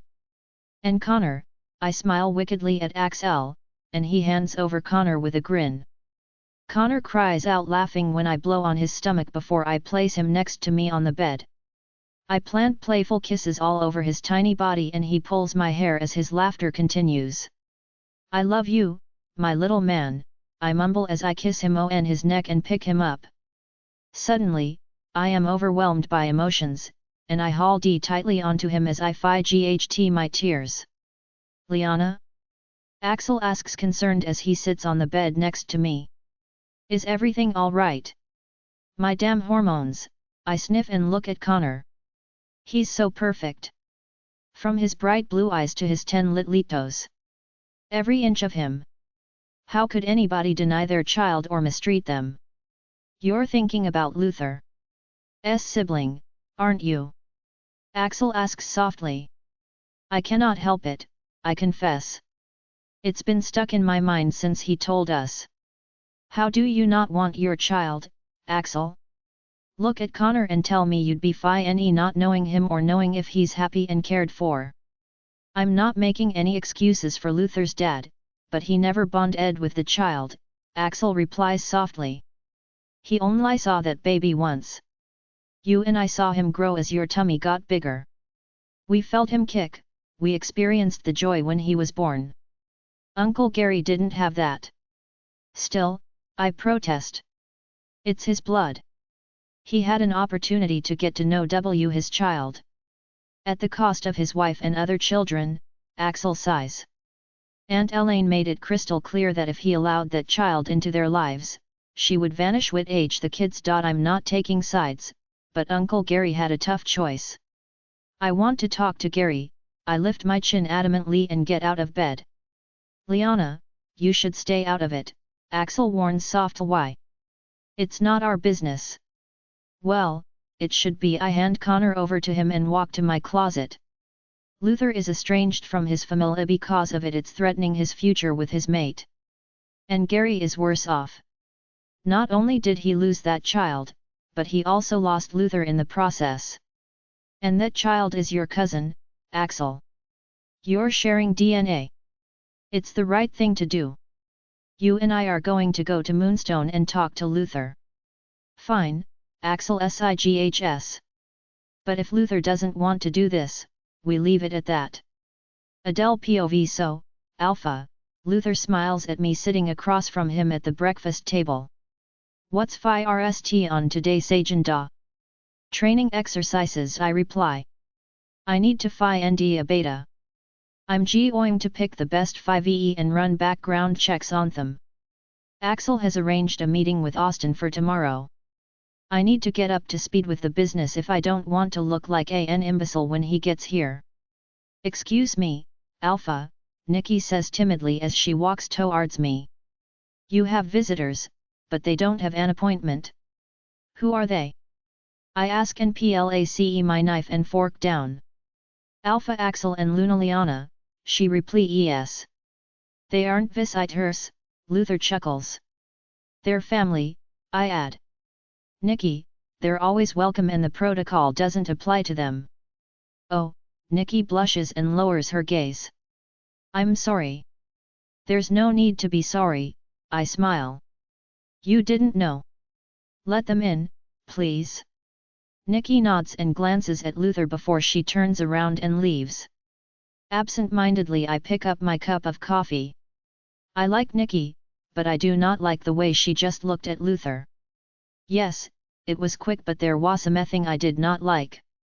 Adoration? Longing? Whatever it was, I did not like it one bit. But it could also be my imagination. And if I am right, I have no reason to be jealous. Luther has not looked at any woman since we met. For God's sake, he was besotted with Liana, and he is not even looking at her the way he looks at me. I am being ridiculous. Good morning. Liana greets jovially as she and Axel enter the room. How was the rest of the party? Don't know, Luther shrugs and gives me a mischievous look. At ELE and I had better things to do. Coffee?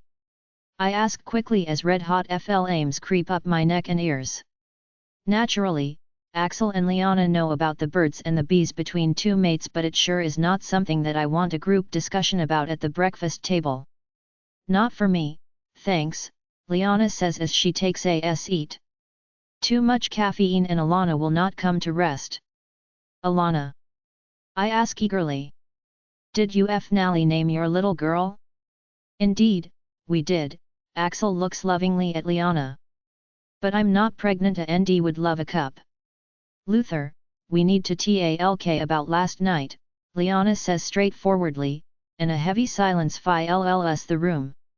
Luther POV. You're not wasting any time, do you? I ask sourly as I sit back. Not that I blame her. My confession led to Adele's resignation.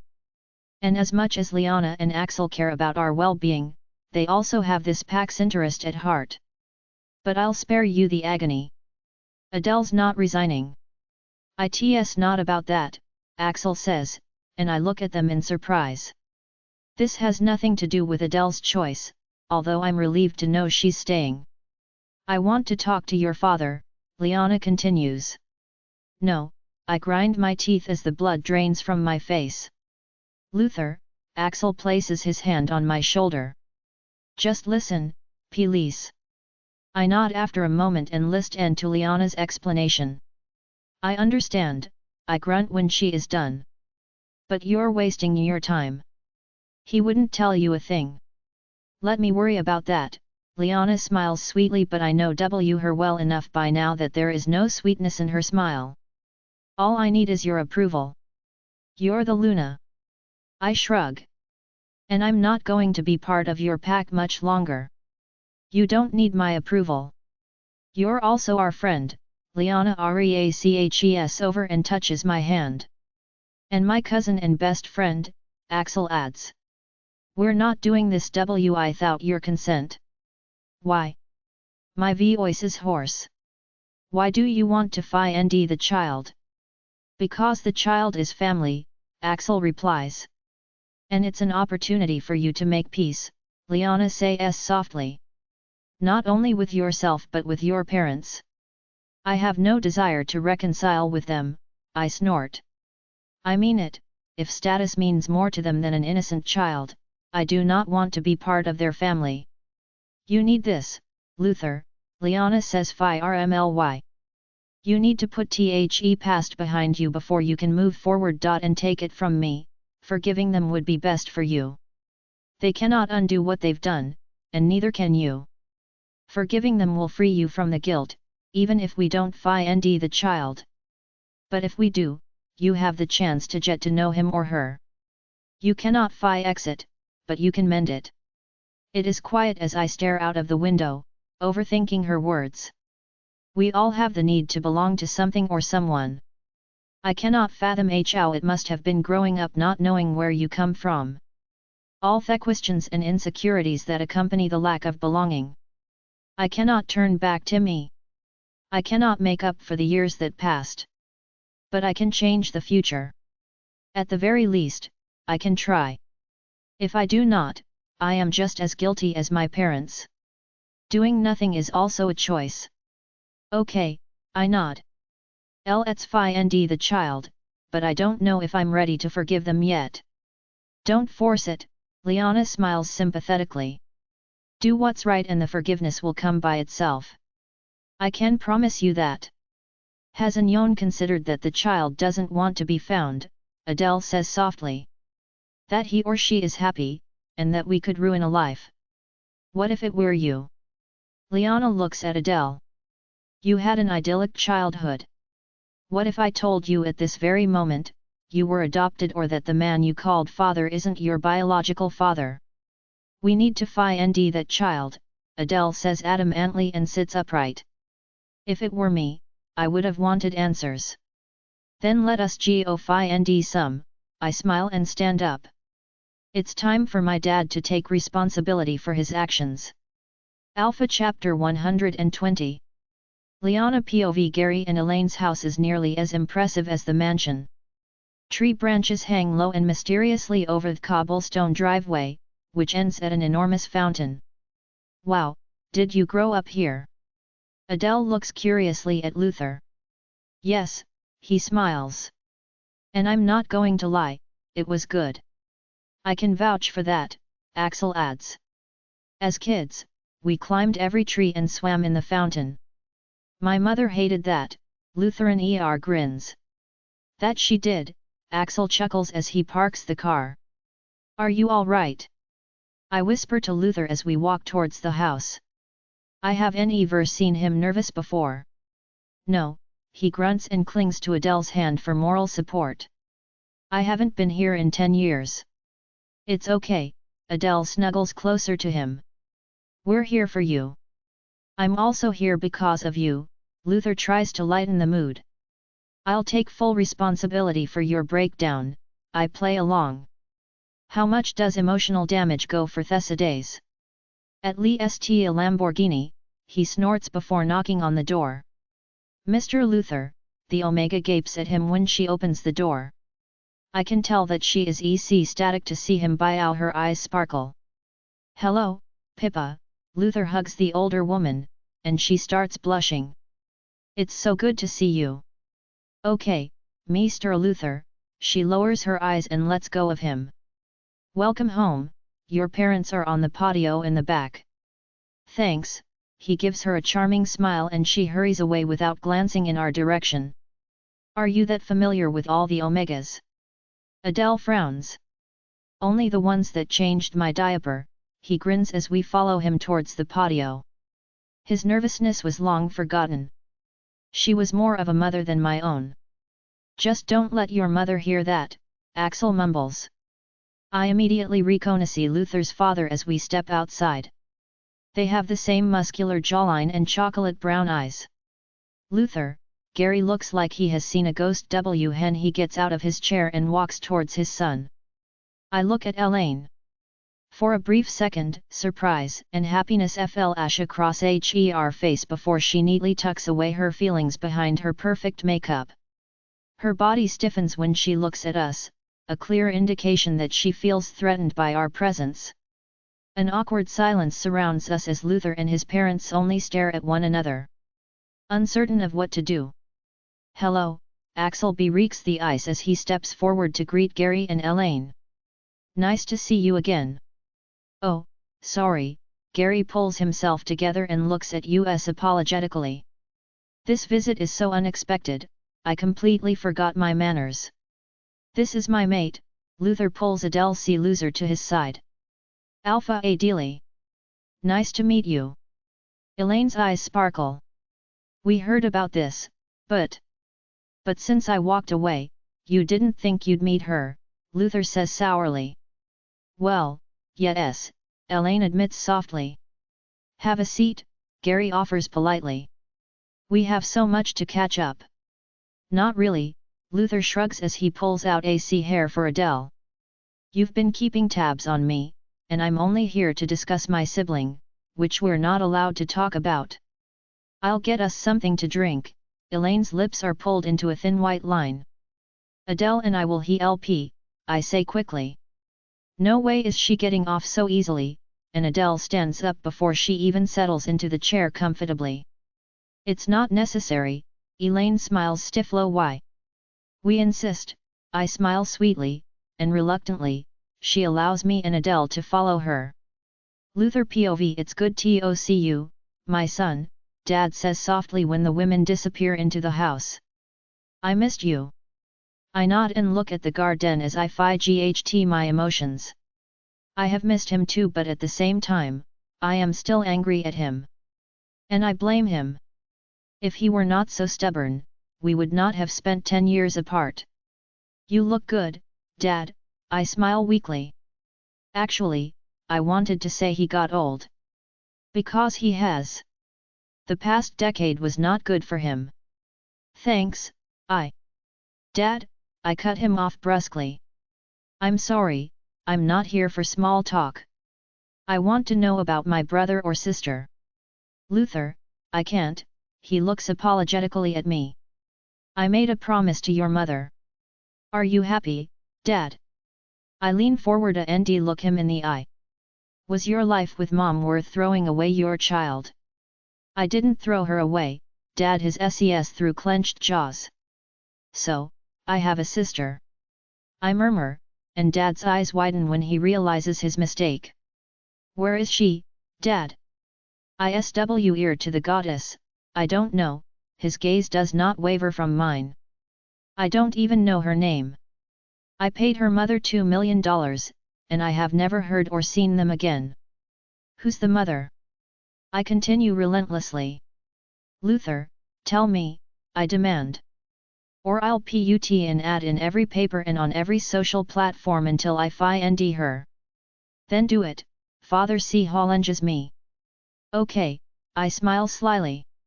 Just remember, if you had more than one, indiscretion, those women would come forward. Especially if I offer a substantial reward for every bit of information. Okay, FNE, he grunts and looks at the door to ensure Mother's not on her way back. Her name was Edith, he sighs. She was a waitress at Red Ox. That's all I know. It was just a FLing, Luther. AFLing, I snort. And my sister had to pay the price. Enough, Dad glares at me. I'm not doing this again with you. I made a mistake, and I paid my dues. That baby didn't grow up poor, I made sure of that. She would have had everything she ever desired. It's not like I toss Heather out in the cold to starve to death. She had everything but a father, I hiss and stand up to leave. Everything but a family. Father's Day must have been the highlight of her year. Adele POV from an Omega to an Alpha, Elaine says as she studies me from head to toe. Once we are in the kitchen, that's impressive, congratulations. Thank you, I shrug uncomfortably. I don't care much for the title. I'm doing it for the people, not myself. It's more than a title, dear, she laughs as she winks an Omega closer. Liana and I do not say a word as she orders the drinks. It's a way of living, she continues. It's an entirely different set of rules for you. Really? I cross my arms in front of my chest. Like denying your child. Ah, judgment, she sneers. Alphas are allowed to judge, and no one can point a finger. You took on the role nicely. You're mistaken, I laugh humorlessly. I would have judged as an Omega as well. Listen here, Missy, all niceties disappear into thin air, and Elaine glares at her. You might be an Alpha, and you might be my son's mate, but you weren't here. You weren't the one who's been cheated on. You weren't the one who had to face society and the rumors and the scandal. Gary didn't cheat on me with a respectable woman.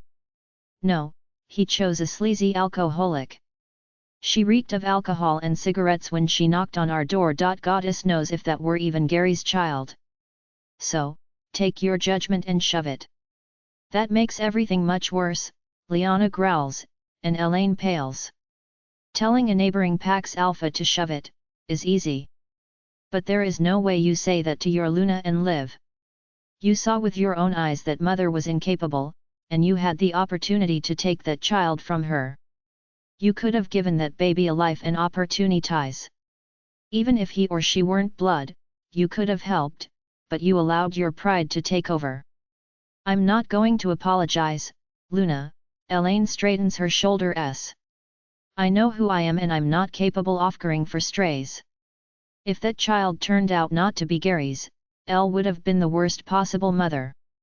That child isn't a stray, Liana argues. That child is of Alpha descendant. That child deserved to grow up within an Alpha household. If, Elaine insists. If it were Gary's child. If you truly doubted the child's paternity, you would have insisted on a test and cleared your name, Liana glares at her. You wouldn't have paid a clueless, addicted mother a boatload of money and wave bon voyage. Luna, I heard enough, Liana silences her. I'm just thankful you never became a Luna because you failed a pack member miserably and then you have the audacity to preach to Alpha Adele. Luna, I do apologize if I offended you, Elaine says softly. I was only defending my actions. You didn't offend me, Liana snorts. You pissed me off. Ladies Luther interrupts us. I assume it's time to go. You assume correctly, Liana huffs and I follow her towards the door. Goodbye, Elaine. The rest of the audiobook will be continued in the next episode. Join us on Patreon for early access or more great audiobooks, a link is provided in the video description.